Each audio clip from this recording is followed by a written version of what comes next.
Hech birimiz favqulodda yuz berishi mumkin bo'lgan hodisalardan himoya qilinmaganmiz. Shu kabi noxush vaziyatlarda Favqulodda vaziyatlar vazirligi xodimlarining o'z vaqtida tezkor yordam ko'rsatishi salbiy oqibatlarning oldini olishi mumkin.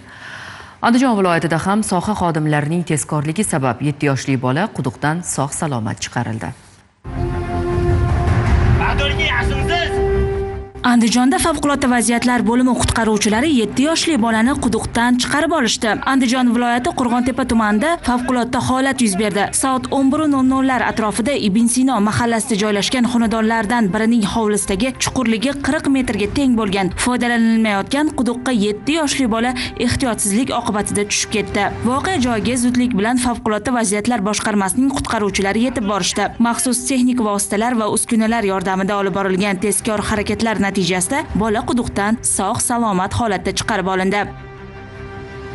Andijon viloyati Qo'rg'ontepa tumani favqulodda vaziyatlar bo'limiga Ibn Sino MFY maktab ko'chasida joylashgan aholi yashash xonadonlarining birida xonadon egasining 7 yoshli farzandi maxsus texnika anjomlar yordamida qutqarib olindi.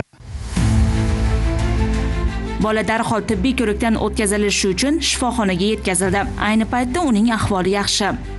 Biz bemorni darhol reanimatsion bo'limiga olinib, aksiyona terapiyaga o'tkazildi. Peshona sohasida yetilgan jarohat, bel, ko'krak sohalarida shilingan jarohatlar bilan murojaat qilib kelgan. Shuning uchun uyga javob berildi. Holat stabil holatga o'tkazilgandan keyin. Mazkur holat favqulodda vaziyatlar bo'limi qutqaruvchilari tomonidan o'z vaqtida tezkor tarzda amalga oshirilgan chora-tadbirlar natijasida og'ir oqibatlarning oldi olinganini ko'rsatadi. Shu bilan birga ushbu hodisa fuqarolarni, ayniqsa bolalari bor xonadonlarda xavfsizlik choralariga jiddiy e'tibor qaratish zarurligini yana bir bor eslatadi. Gulzira Rustamova, Nasiba To'rajonov, Zamon informatsion dasturi uchun.